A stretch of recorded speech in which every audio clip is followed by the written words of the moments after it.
What's up, guys? It's me, Alex. I'm back here again, and I'm going to be talking about Bando Stone and the New World, Childish Gambino. Bang, bang, bang. Childish Gambino is basically like, you know what I'm going to do? I'm going to make a freaking movie, guys. And this is the film soundtrack to accompany the movie, but it's also like the last album under Childish Gambino. I think I'm going to do track by track again, right? But I'm going to get some stuff out of the way. Throughout the album, he adds clips from the movie. It's not necessary to have those. I don't think they really work because they're kind of random. Like, they don't have a bidet. That's the most memorable one, and is it that funny? Just out of context. Also, this album has a ton of personality. Like, you really feel like you're in a jungle. You feel like the cover. You feel like you're holding a chicken, just like out in the jungle. Like, what? Where am I? Oh crap. For the most part, if you hear a song from this album, you'll be like, yeah, that was Bando Stone in the New World. So track one, Hearts Were Meant to Fly.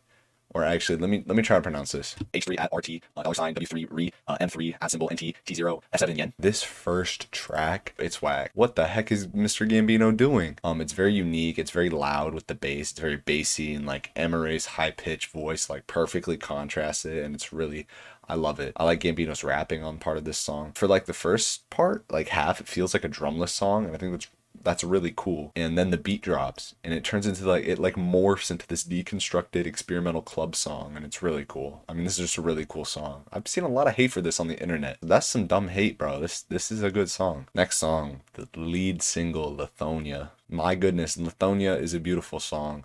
Like, it took me a little while to get used to his singing here, but once I got used to his singing, I love this song. That nobody gives a fuck. That's such an like an iconic, like, just lyric. The organ in the back, the piano like bashes in, and then the hard guitar like all coming together at once, and it's so nice. And then the whole beat cuts out, and then Gambino's voice like flies. This song genuinely might be one of the most beautiful songs released this year. It's so like emotional and profound. Okay, next song is Survive. This is the one with Chloe. Like, this song, I don't care for that much, but I still think it's a good song. The production is cool. So the synths are like the forefront of this song, right? With the drums kind of in the back for part of it. But I feel like he also overuses the synth at a certain point. Like, oh, this is just one long synth, and I'm a little tired of it. Also, the filters on their vocal, like Chloe's voice sounds weird, Gambino's voice sounds a little weird, and the melodic like rapping, it doesn't hit. But the production's good. It's kind of noisy though, and I feel like the noise, as opposed to a lot of the other songs on this album, it doesn't like work. Camera might be adjusted a little because I thought the cat in the room and my phone fell. Next song, Steps Beach. Again, like Gambino's singing is just like slightly off. I think it's like the kind of high pitch that he's trying to go for on a lot of this. The aesthetic on Steps Beach is so pleasant. Like, there's a lot of like pleasant, like islandy, beachy, summery songs on this. I also liked how he played with his vocals on this song though. Kind of goes out and then back. Out. But once you hit like verse 3, it's a bit like, we can wrap this. It's had its fun. It's pleasant though. It's a pleasant track. Next is Talk My Shit. Talk My Shit is not a very good song. Yeah, I feel like the whole album has this jungle-y island aesthetic, but Talk My Shit, it kind of like abandons that. It's a trap song. It's an experimental album, and this is just a trap banger with Ama Ray and Flo Milli, and it's not that interesting of a trap song either. Like, we just got Denzel Curry the same exact day. That's a trap album. Then you give me this. Gambino does fine. Like, he's a fine rapper, right? It's fine. Ama Ray's verse isn't bad. It's vibey at the start, but then the second half is like, it's not good. The panning goes really, it's like really chaotic for some reason, and then she starts sounding like a literal like child, and it's just bothering. She sounds more like a child than Legend. And then Flo Milli is fine. Next is Got to Be. Experimental hip hop again, right? Like industrial stuff. It's like a little Death Grips vibe, you know, with his voice, but his voice feels like it was like he's getting suffocated under a pillow and he's drowning, and it doesn't sound very good. Beat is really, really hard on this song. On part of it, like where he sounds drowned out, but it was also after he sounds drowned out. He sounds like he's like a zombie sludge filter on. Like, his mouth is filled with muck, and he's rapping through a zombie filter, and it doesn't sound good. It sounds bad, and I don't like that. But the last verse, I feel like it works well. And also, Ama Ray, she could have done something good on this song and not Talk My Shit. Ama Ray really could have shined right next to Gambino's verse at the end. Real Love, it is a random indie pop song on the album.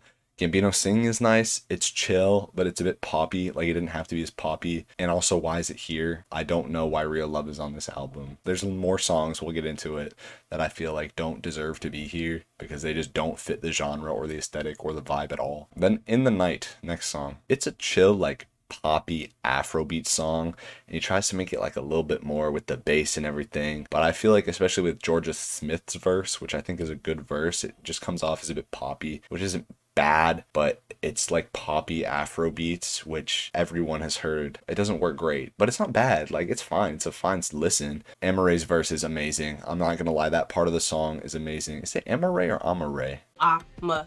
Anyways, Amare's part is really good. The production does the most on her verse, kind of like Fountain Baby vibes. Like, that works. The song gets a lot better. The further you go, the song gets way better. Amare's stuff is great. Oh, Yoshinoa. I feel like once he starts getting back into rap, he shines. There's immediate quality difference. Like, even In the Night, I don't think is bad, but going from In the Night to Yoshinoa, there's like this immediate switch that is flipped, and it's great. Okay, on this song, he's like angry, but kind of chill, like nonchalant angry. The hook is chill, and then it completely switches in the second half, which is great. And the beat is hard, and he sounds angry, and the sample usage in the back is great. And also, the second verse is very funny because he's just dissing Drake. Like, we're piling on to the Drake disses here, and I think that's great for the industry. Hey, all I'm saying is This Is America is better than basically most of Drake's discography. Can You Feel Me? Can You Feel Me is the song with Legend. Legend Glover is his daughter. I'm a little tired of putting your child on your album. Now, it's not like exploitative. It's not bad for those reasons. It's bad because I don't want to listen to this. We did it with Adonis. It was like, oh, that's kind of funny, Adonis. We did it with North. She said something funny, but now we're doing it here. I've had enough. This is not, I'm going to say it. It's not good. She shouldn't be here. Actually, this song just shouldn't be here. This song isn't very good in general. It has like A, B, C, D. It sounds like a nursery rhyme, but like a Jungle Tarzan nursery rhyme, and it's really stupid. I feel like I'm being like sung down to. The song on the production side is also just boring. It's like bland. It's kind of like abstract hip hop, except you're not doing anything interesting at all with the lyricism or whatever. This is not a good song.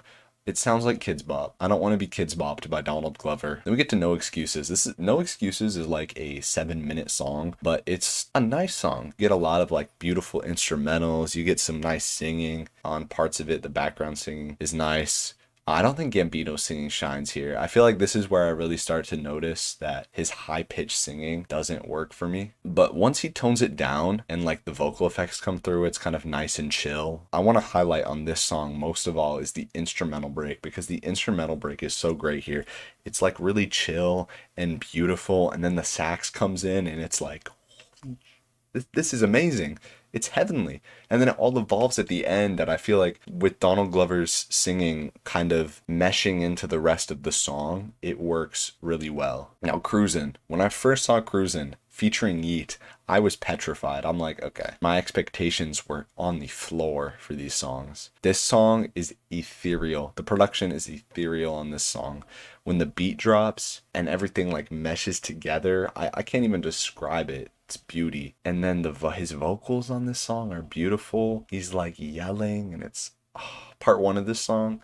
It's beautiful. When everything hits at that same time, it kind of gave me that like, oh, that I felt when I listened to like SZA's part on Telekinesis. Yeat's verse isn't bad. I think with like the industrial bassy production, I feel like it really works here. If it was longer, I think I would not be saying that, because how much Yeat can a man really be put through? Then the best part of the song hits. This last half, it's probably the best part of the album. It's genuinely some of those beautiful, chaotic stuff. When Gambino's like shouting at the end of this song, it's so beautiful because the beat is beautiful, the production is beautiful, and it's chaotic, and his shouting is so raw and emotional, and he's saying, nobody cares, I need someone to love. What? You know, when you get watery eyes, that I felt that, because you really like fully feel his emotion there, and I think it's unbelievably beautiful. This is amazing. Moving on, We Are God. I like his singing on this song. Like, it's really cool with the reverb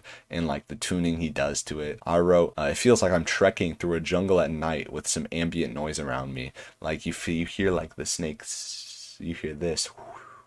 It's really cool. Like, that's really cool stuff. It's beautifully produced. And it also comes as a very nice reprise to the album. I had one nitpick. It was a little long. I'm going to preface this 3-track run before the outro is not good. It's not, I guess, bad, but it's really just why. These three songs could have been released as like Lucy's. Running Around is a pop punk song. Now, I've been talking about like experimental jungle rap. That's what I'd call this album. That's not a real genre. I made that up. And this is a pop punk song, and it's not bad, but it's maybe it is bad, okay? Because Fouché, she makes like very chill, I don't know, like neo soul. Her verse on this pop punk song does not work. Like, I'm used to hearing her on very chill songs like Mercury by Raven Lenae or Make Believe by Saba, and then here she just doesn't work. You can still have fun with this song because it's poppy, it's punk, pop punk. You can have a little fun with it. The Advocate. I forgot this song existed after my first listen, and I think I put it out of my mind on purpose. There's nothing memorable about this song at all. It's kind of like a country pop song, but if it didn't fully lean into country pop, this is a weird song. It doesn't even feel like it has a genre. It feels like not fully fledged out country pop. Country pop is a bad genre, so this isn't a good song. It doesn't make sense on the album. And then Happy Survival, which also comes as like another reprise, as it's like this chill islandy song. Happy Survival. It's a nice song.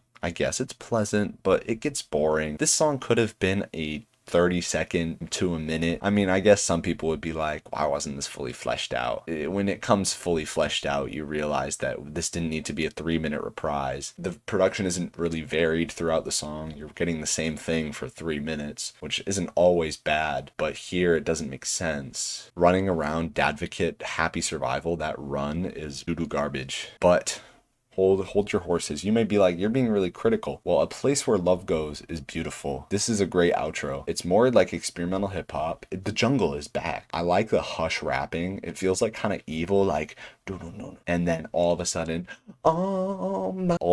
this like choir comes in and Gambino's singing with them, and the choir's like a little distorted, and then it's like with this like electronic production too, very like experimental. And also it's pop rappy, right? But pop rappy in the way that I feel like My Beautiful Dark Twisted Fantasy is. I said this reminds me of Lost in the World, just with the way the production all meshes together and his singing and then the rapping. I think this is maybe Gambino's best singing on the album. It's not like as raw as Lithonia, but it's very well sung. Overall, I'm gonna say his singing is a bit weird. Like the high-pitched singing. Another criticism is the genre jumping that he does throughout the album. He explores way too many different genres, and it comes off as very messy, and I don't think it meshes well together. Why is there pop punk, country pop with like a drum machine, and then like this island reggae song? My main overall praise is I love the aesthetic of this album, the experimental like jungle hip hop. It's so fun and unique, and I love it. There's also some extremely heavenly stuff on this album, like with Cruisin',